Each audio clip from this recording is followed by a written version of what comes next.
ചെയ്യാനിരിക്കുമ്പോൾ എന്താണ് ഞാൻ പറയാൻ പോകുന്നതെന്നോ ഒന്നും എനിക്കറിയത്തില്ല. 2 ദിവസമായിട്ട് ഇൻസ്റ്റഗ്രാം എടുത്തു കഴിഞ്ഞാൽ ഒരു ചെറുപ്പക്കാരൻ്റെ റീൽസ് ഇങ്ങനെ കയറി വരും. അതും പല ആളുകൾ ഷെയർ ചെയ്തിരിക്കുന്ന, പല പ്രൊഫൈൽ അപ്ലോഡ് ചെയ്തിരിക്കുന്ന റീൽസ്. ആദ്യമൊക്കെ ഞാനിത് അവോയ്ഡ് ചെയ്തു.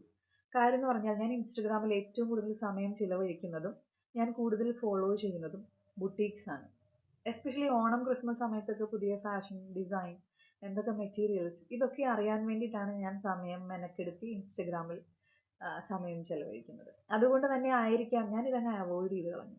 പക്ഷേ കുറേ കഴിഞ്ഞപ്പോൾ വീണ്ടും ഇതേ റീൽസ് ഇങ്ങനെ കയറി വന്നപ്പോൾ ആ റീൽസ് നോക്കിയാൽ മാത്രമേ തന്നെ മനസ്സിലായി വളരെ വേദനാജനകമായിട്ടുള്ള റീൽസ് ആണല്ലോ, ബിക്കോസ് അതിൽ ആഡ് ചെയ്തിരിക്കുന്ന സോങ്. പിന്നെയും ആ റീൽസ് കണ്ടു കഴിഞ്ഞപ്പോഴേക്കും മനസ്സിലായി ആ റീൽസിലുള്ള സുമുഖനായിട്ടുള്ള ആ ഒരു പാവം ചെറുപ്പക്കാരൻ ഇന്ന് ഭൂമിയിലില്ല, അദ്ദേഹം മരിച്ചു. എപ്പോൾ കണ്ടാലും ചിരിച്ചുകൊണ്ട് ഓടിയെത്തുന്ന ഒരു സുഹൃത്ത് മരണപ്പെട്ടു പോയപ്പോൾ അതിന്റെ പുറകിലുള്ള സത്യം ഈ ലോകം അറിയണം എന്നുള്ളതിന് മാത്രമാണ് ഈ ഒരു വീഡിയോ. താൻ സ്നേഹിച്ച തന്റെ ഭാര്യയെ തന്നെ ഇട്ട് പോയപ്പോൾ തന്റെ കുഞ്ഞിനു വേണ്ടി മാത്രം ജീവിച്ചിരുന്ന ഒരച്ഛൻ അവസാനം കുഞ്ഞും തന്റെ കയ്യിൽ നിന്ന് നഷ്ടപ്പെട്ടു പോയപ്പോൾ ഈ ലോകത്തോട് തന്നെ വിട പറഞ്ഞ് അദ്ദേഹം കടന്നുപോയി. സ്നേഹിച്ച പെണ്ണ് മറ്റൊരാളെ സ്നേഹിക്കുന്നു എന്നറിയുമ്പോൾ അതിലുണ്ടാകുന്ന ആ വേദന, അതിലുണ്ടാകുന്ന ആ സങ്കടം പറഞ്ഞറിയിക്കാൻ പറ്റാത്ത ഒരു അനുഭവമാണ്. എന്നാൽ സുഖം തേടിപ്പോയ പെണ്ണെ, നീ ഒന്ന് ഓർത്തോളൂ, ജന്മം തന്ന അച്ഛന് പകരം എത്ര അച്ഛനെ കൊണ്ടുപോയി നീ കുഞ്ഞിന്റെ മുമ്പിൽ നിർത്തിയാലും ജന്മം തന്ന അച്ഛന്റെ സ്നേഹം മറ്റൊരച്ഛന്റെ കയ്യിൽ നിന്ന് കിട്ടുകയില്ല. ഈ സുഹൃത്തിനു വേണ്ടി ഒരു കാര്യം ഞാൻ നിന്നോട് പറയുകയാണ്, നീ അവനോട് ചെയ്തതിന് ദൈവം നിന്നോട് പകരം ചോദിക്കും. എങ്ങനെയായിരിക്കുമോ മരിച്ചതെന്ന് അറിയാൻ വേണ്ടി കമന്റ് സെക്ഷനിലോട്ട് നോക്കിയപ്പോൾ മരിച്ചതിന്റെ ഏറെക്കുറെയുള്ള കാര്യങ്ങൾ മനസ്സിലായി. മാത്രമല്ല, ഇദ്ദേഹത്തിനെ ഒറ്റ നോട്ടത്തിൽ നോക്കുമ്പോൾ നമുക്ക് തോന്നുന്നൊരു കാര്യമുണ്ട്, നിഷ്കളങ്കത എന്നൊന്ന് മുഖത്ത് എഴുതി വെച്ചിട്ട് ജനിക്കുന്ന ആൾക്കാരുണ്ടോ?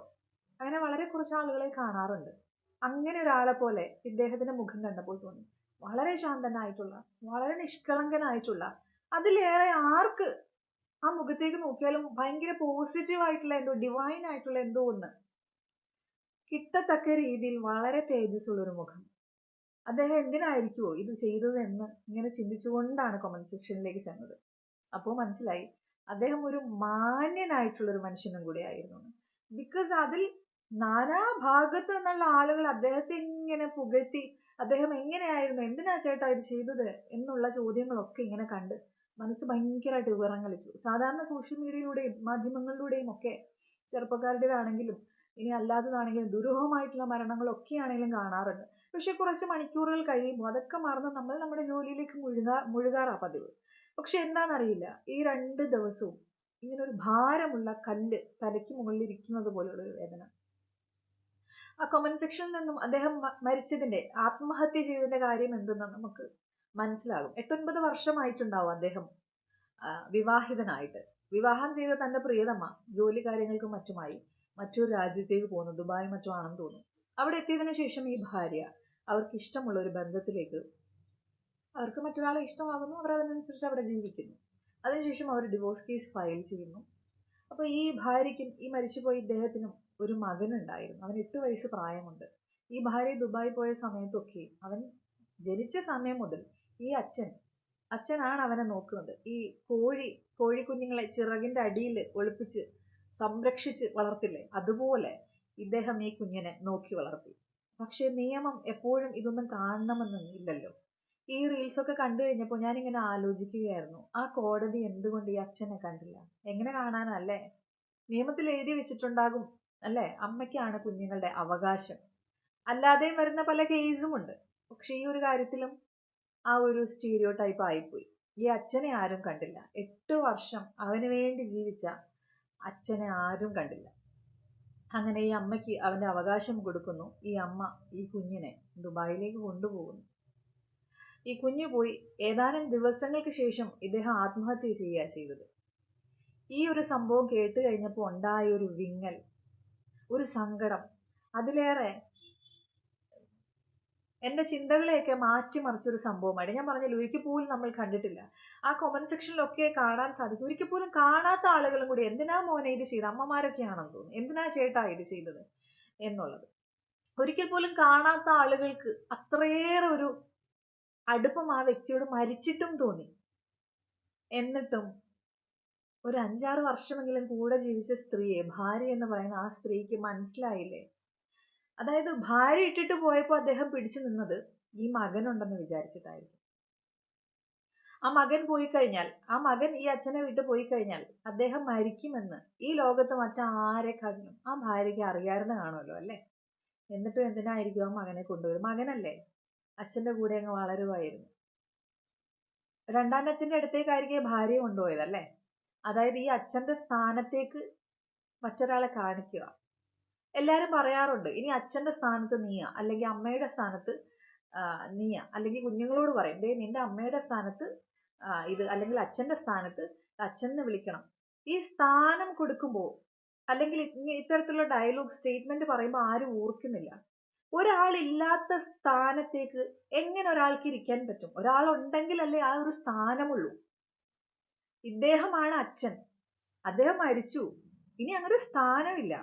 ഇനി ആ കുഞ്ഞിനുള്ളതെല്ലാം രണ്ടാം അച്ഛനാണ്, സ്റ്റെപ്പ് ഫാദർ. രണ്ടാം അച്ഛൻ എങ്ങനെയാ അച്ഛനാകുന്നത്, അച്ഛൻ്റെ സ്ഥാനം കിട്ടുന്നത്? അത് ആ കുഞ്ഞ് റിയലൈസ് ചെയ്യാൻ വർഷങ്ങളെടുക്കും, തിരിച്ചറിയാൻ. പാവത്തിനൊന്നും അറിയത്തില്ല, അവന് രാത്രി ഇത് പകലെന്ന് മാത്രമേ അറിയത്തുള്ളൂ. അതിനപ്പുറത്തേക്ക് അവൻ്റെ ജീവിതത്തിൽ സംഭവിച്ചിരിക്കുന്ന ഒന്നും അവൻ അറിയത്തില്ല.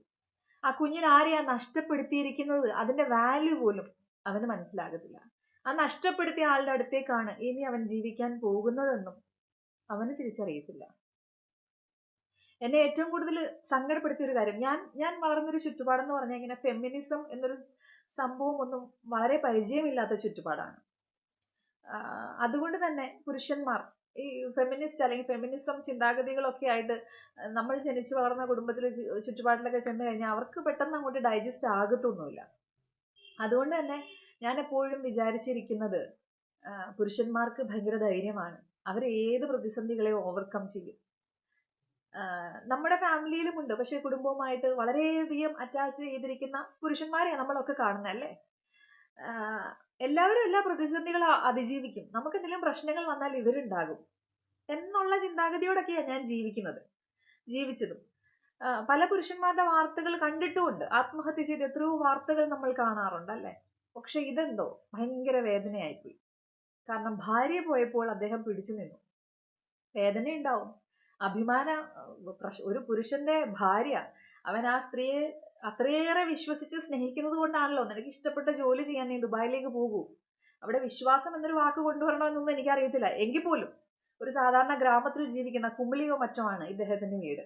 അപ്പം അവിടെയുള്ള ഒരു മനുഷ്യൻ തൻ്റെ ഭാര്യയെ നിനക്ക് ഇഷ്ടപ്പെട്ട ജോലി ചെയ്യാൻ പോകൂ, അല്ലെങ്കിൽ നമ്മുടെ ഫിനാൻഷ്യൽ ബുദ്ധിമുട്ടുകളൊക്കെ മാറാൻ നിന്നെ കൊണ്ട് നിനക്ക്, അങ്ങനെ ആയിരിക്കാം അദ്ദേഹം ആ സ്ഥലത്തേക്ക് ഭാര്യയെ വിട്ടത്, അത്രയേറെ വിശ്വാസം, സ്നേഹം. പക്ഷെ അതൊക്കെ തകർത്തിട്ട് ആ സ്ത്രീ മറ്റൊരു പുരുഷനെ തിരഞ്ഞെടുത്തപ്പോൾ പോലും അദ്ദേഹം പിടിച്ചു നിന്നത് ഈ ഒരു കുഞ്ഞിനെ കണ്ടായിരിക്കാം. ആ ഒരു കുഞ്ഞ് പോയി കഴിഞ്ഞപ്പോഴേക്കും ആത്മഹത്യ ചെയ്യണമെന്ന് തോന്നിപ്പിച്ചല്ലോ അദ്ദേഹത്തിന്. ജീവിക്കാൻ എല്ലാവരും പറയാറുണ്ടല്ലോ, ഒരു ജീവിതത്തിൻ്റെയും മരണത്തിൻ്റെ ഇടയ്ക്കൊരു നൂൽപ്പാലം എന്ന്. ശരിക്കും അങ്ങനെ ഒരു നൂൽപ്പാലം ഉണ്ടോ? മരിക്കണം എന്നൊരു ചിന്ത വരുമ്പോൾ, ഈ ലോകത്തിൽ ഇനി ആരും ഇല്ല എന്നൊരു ചിന്ത വരുമ്പോൾ, ജീവിതം എന്നൊരു നൂൽപ്പാലം ആരും കാണാൻ പോലും ചാൻസ് ഇല്ല മരണത്തിന്റെ മുന്നിൽ അല്ലേ. അദ്ദേഹത്തിന് അമ്മയും അച്ഛനും ഒക്കെ ഉണ്ട്, പക്ഷെ ആ മാതാവിനെയും പിതാവിനെയും ഒന്നും അദ്ദേഹത്തിന് ഓർക്കാൻ പറ്റില്ല. അതൊരു കുറ്റമൊന്നുമല്ല. അതിനേക്കാളേറെ പ്രിയപ്പെട്ടവനായിരുന്നു ആ കുഞ്ഞ്. തൻ്റെ എല്ലാ വേദനകൾക്കും ഉള്ള ഒരേ ഒരു മറുമരുന്ന് ആ കുഞ്ഞായിരുന്നു. അതുകൊണ്ടാണല്ലോ തൻ്റെ ജീവൻ കൊടുക്കാൻ. മരിക്കുന്നതിന് മുന്നേ എത്ര തവണ അദ്ദേഹം ചിന്തിച്ചിട്ടുണ്ടാവും, എത്ര തവണ ആലോചിച്ചിട്ടുണ്ടാവും. അതിലൊക്കെ അപ്പുറം ഞാൻ ഇന്നലെ രാത്രി കിടന്നപ്പോഴൊക്കെ ഇങ്ങനെ ആലോചിക്കുമായിരുന്നു, ഈ കുഞ്ഞിനെ തിരിച്ച് അമ്മയുടെ അടുത്തേക്ക് വിടുന്നതും ഒരുക്കുന്നതും കൊണ്ടുപോകാൻ അവനെ റെഡിയാക്കിയതും ഒക്കെ ഇദ്ദേഹം ആയിരുന്നിരിക്കുമല്ലോ.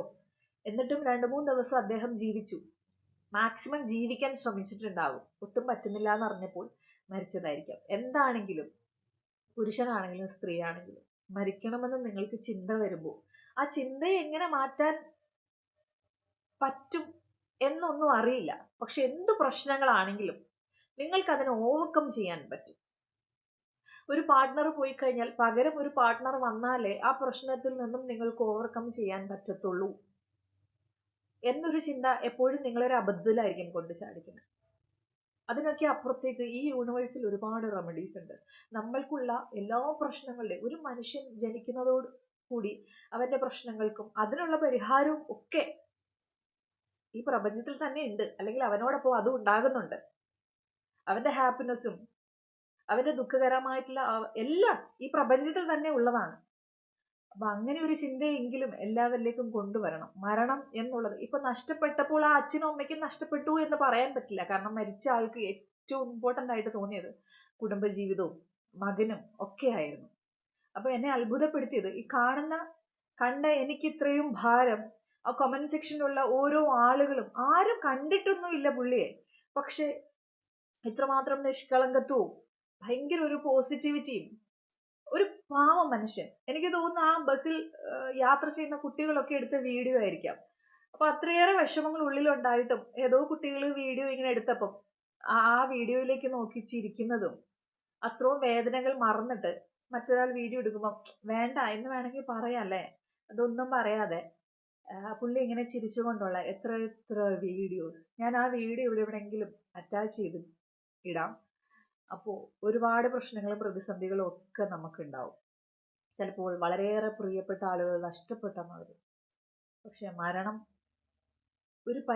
മരിച്ച ആൾക്ക് അതൊരു പരിഹാരമാണെന്ന് തോന്നിയിട്ടുണ്ടാവും, പക്ഷെ പരിഹാരമല്ല എന്നുള്ളൊരു കാര്യം എല്ലാവരും മനസ്സിലാക്കണം. കാരണം ഭയങ്കര ബ്യൂട്ടിഫുൾ ആണ് ഈ ഭൂമി. അതിൽ സങ്കടങ്ങൾ ഉണ്ടാകുമ്പോൾ ഈ ഭൂമി കൊള്ളില്ല, ഇവിടെ എനിക്ക് ജീവിക്കേണ്ടതെന്ന് ചിന്തിക്കരുത്. പുറകെ തന്നെ നമുക്ക് സന്തോഷം വരും. അങ്ങനെ ഒരു പ്രപഞ്ച സത്യമുണ്ട്. ഈ പ്രപഞ്ചത്തിന് അങ്ങനെ ഒരു പവറുണ്ട്. ദൈവം നമുക്ക് അങ്ങനെയാണ് നിശ്ചയിച്ചിരിക്കുന്നത്. ഒരു മനുഷ്യനെ നഷ്ടത്തിലൂടെ ഒരുത്തനെ കൊല്ലണം എന്ന് വിചാരിച്ച് ദൈവം ഒരു സൃഷ്ടിയെയും സൃഷ്ടിക്കുന്നില്ല. അപ്പോൾ എന്തൊക്കെയോ കാര്യങ്ങൾ പറയണമെന്ന് എനിക്കുണ്ടായിരുന്നു. പറയാൻ വന്നതൊന്നും അല്ല ഞാനിപ്പോൾ പറയുന്നത്. പക്ഷേ